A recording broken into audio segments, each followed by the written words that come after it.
संत पैतरुस का पहला पत्र अध्याय 5 अनुवाक के 5 में संत पैतरुस इस प्रकार से लिखते हैं, आप लोग विनम्रता पूर्वक एक दूसरे की सेवा करें, क्योंकि ईश्वर घमंडियों का विरोध करता है और विनम्र लोगों पर दया करता है। प्रभु यीशु मसीह के मीठे और पवित्र नाम में एक बार फिर से आप सबको जय यीशु की। आज इस छोटी सी वीडियो के द्वारा एक बार फिर से इस उपवास काल में परमेश्वर के वचन पर हम मनन चिंतन करेंगे। तो जिस प्रकार संत पैतरुस अपने वचन में लिखते हैं कि ईश्वर घमंडियों का विरोध करता है और विनम्र लोगों पर दया करता है, तो प्रिय भाई और बहनों, आज हम जानेंगे कि विनम्रता क्या है और यदि हम विनम्र नहीं है तो हमारा परमेश्वर के साथ कैसा रिश्ता है, और यदि हम विनम्र हैं तो परमेश्वर के साथ हमारा कैसा रिश्ता है। तो सबसे पहले मैं आप लोगों को यह बताना चाहता हूं कि विनम्रता क्या है। विनम्रता अहंकार और घमंड को छोड़ने की क्षमता को विनम्रता कहते हैं।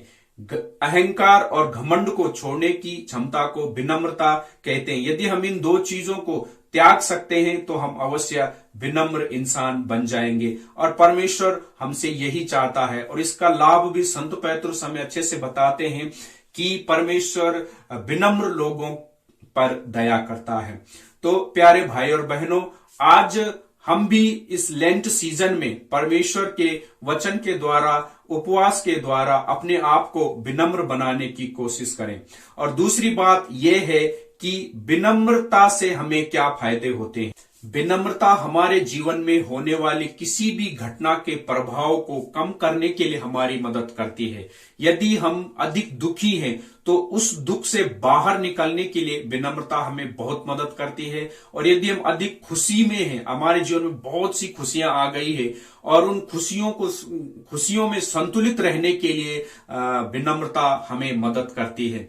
और साथ ही साथ यदि हमारे जीवन में हमसे कुछ गलती हो जाती है तो उस गलती के द्वारा आत्मग्लानि में ना जाने के लिए भी विनम्रता हमें मदद करती है। क्योंकि जब हम विनम्र होते हैं तो हम अपनी गलती को सहजता से मान लेते हैं, माफी मांग लेते हैं और एक बार फिर से अपने आप को आगे चलने के लिए, अपने जीवन को आगे बिताने के लिए तैयार करते हैं। दूसरा इतिहास ग्रंथ अध्याय 7 अनुवाक के 14 में परमेश्वर हमसे इस प्रकार से कहते हैं, यदि मेरी अपनी प्रजा विनय पूर्वक मुझसे प्रार्थना करेगी और मेरे दर्शन चाहेगी तो मैं उनकी प्रार्थना सुनूंगा और उन्हें दर्शन भी दूंगा और उनके देश का कल्याण करूंगा।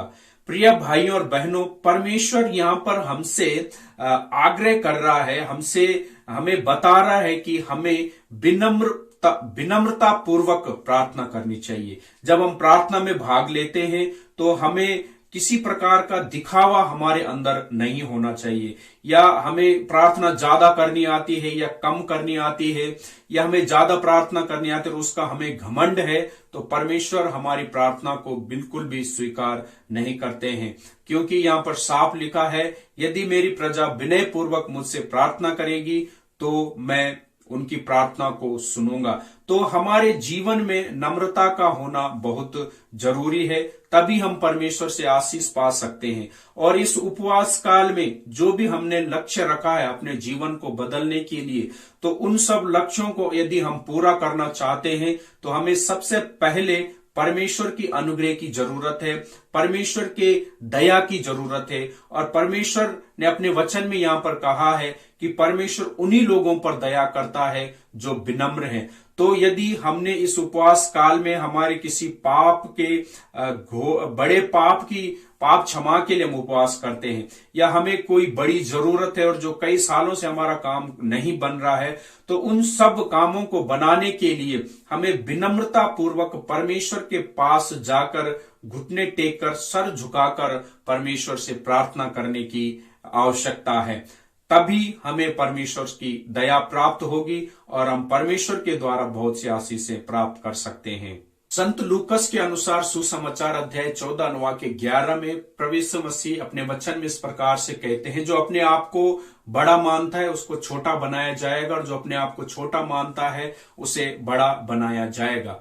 तो प्रिय भाई और बहनों, ये एक प्रकार की हमारे लिए चेतावनी है कि हमें किस प्रकार से हमें किस प्रकार से अपने आप को प्रभु में, यदि हम प्रभु यीशु मसीह में विश्वास करते हैं, यदि हम मसीह जीवन व्यतीत कर रहे हैं, तो हमें अपने आप को हर समय, हर परिस्थिति में हमें अपने आप को विनम्र बनाए रखना है, छोटा बनाए रखना है। यदि हमारे अंदर अपने आप में बड़े होने के भाव है, तो हम मसीह के कहलाने या विश्वासी कहलाने के लायक नहीं है। क्योंकि यहाँ पर प्रभु यीशु मसीह अपने वचन में साफ कहते हैं कि ईश्वर घमंडियों का विरोध करता है और विनम्र लोगों पर दया करता है। हम दिखने के लिए तो विश्वासी होंगे, हम लोगों को ये भी पता होगा कि ये ईसाई है, लेकिन परमेश्वर की ओर से कहीं से भी हमारा कनेक्शन मिला नहीं होता है यदि हमारे अंदर घमंड है और हम अपने आप को बड़ा मानते हैं और हमारे साथ में रहने वाले लोगों को छोटा समझते हैं। तो हमें ऐसा कभी भी नहीं करना है। ये एक प्रकार की परमेश्वर की ओर से चेतावनी है और हमें इसको समझना है और एक विनम्रता का जीवन व्यतीत करना है। और विनम्रता का सर्वश्रेष्ठ उदाहरण स्वयं प्रभु ईसा मसीह है। ईश्वर के पुत्र होने के बाद भी एक मनुष्य बनकर इस संसार में आए और चरनी में उन्होंने जन्म लिया, और ईश्वर होने के बाद भी उन्होंने अपने चेलों को जब प्रेम की शिक्षा दी, तो उस प्रेम के खातिर उन्होंने स्वयं अपने के पैर धुले और अपने ही कपड़ों से अंगोछा लेकर उनके पैरों को पोंछा भी। तो इतने नीचे विनम्र होकर प्रभु यीशु मसीह ने ये कार्य किया। ये दिखावे के लिए नहीं था, बल्कि वो प्रभु यीशु मसीह का आंतरिक स्वभाव था। वो उनके दिल, उनके हृदय का प्रेम था कि वो अपने आप को इतना छोटा बना पाए, और उसके फलस्वरूप आज हम देखते हैं कि प्रभु यीशु मसीह पिता के दाहिने ओर विराजमान है, और वहां से यही चाहता है कि हम विनम्रता का जीवन व्यतीत करें।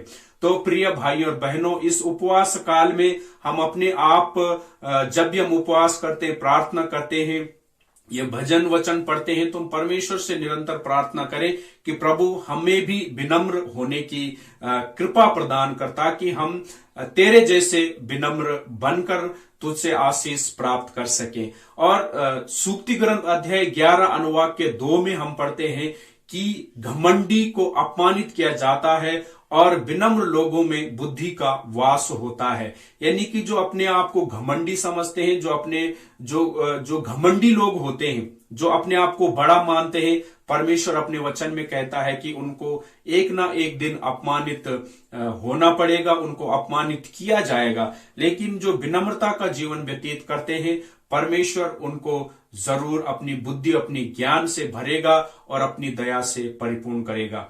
संत याकूब का पत्र अध्याय 4 अनुवाक के 10 में संत याकूब इस प्रकार से लिखते हैं, प्रभु के सामने अपने आप को दीनहीन बनाए और वह तुम्हें ऊंचा उठाएगा। तो अगर हम छोटे बनते हैं तो परमेश्वर हमें ऊंचा उठाता है। यदि हम अपने आप बड़े बनने की कोशिश करते हैं, या अपने शब्दों से, अपने ज्ञान से, अपने पद से या किसी अन्य चीज से हम लोगों के सम्मुख इस दुनिया में बड़े बनने की कोशिश करते हैं, तो हो सकता है कुछ समय के लिए हम सफल हो जाएं, हम बड़े भी बन जाएं। लेकिन एक समय ऐसा आएगा कि जब हम सबके सामने अपमानित किए जाएंगे, क्योंकि परमेश्वर अपने वचन सूक्ति ग्रंथ अध्याय 11:2 में साफ शब्दों में कहता है कि जो घमंड करते हैं उनको अपमानित किया जाएगा। तो इस वचन के द्वारा हम अपने आप को दीनहीन बनाएं, परमेश्वर के सम्मुख विनम्रता पूर्वक जाएं, ताकि परमेश्वर हमें ऊंचा उठाएगा। यहां पर ऊंचा उठाने का मतलब 2 तरीके से है। परमेश्वर इस दुनिया में भी हमें बड़ा बनाएगा। जिस चीज की हमें जरूरत है, जो हम पाना चाहते हैं, अच्छी रीति से परमेश्वर उसे हमें देगा और हम जरूर फलवंत होंगे। और दूसरा ऊंचा उठाना यह है कि जिस प्रकार प्रभु ने अपने वचन में कहा है, धन्य वे जो विनम्र है, क्योंकि स्वर्ग का राज्य उन्हीं का होगा। तो स्वर्ग का राज्य उन्हीं लोगों का है जो विनम्र हैं। तो विनम्र, यहां पर ऊंचा उठाने का मतलब यही है कि परमेश्वर हमें अपने स्वर्ग राज्य में स्थान देगा जो विनम्रता का जीवन व्यतीत करते हैं। तो प्रिय भाइयों बहनों,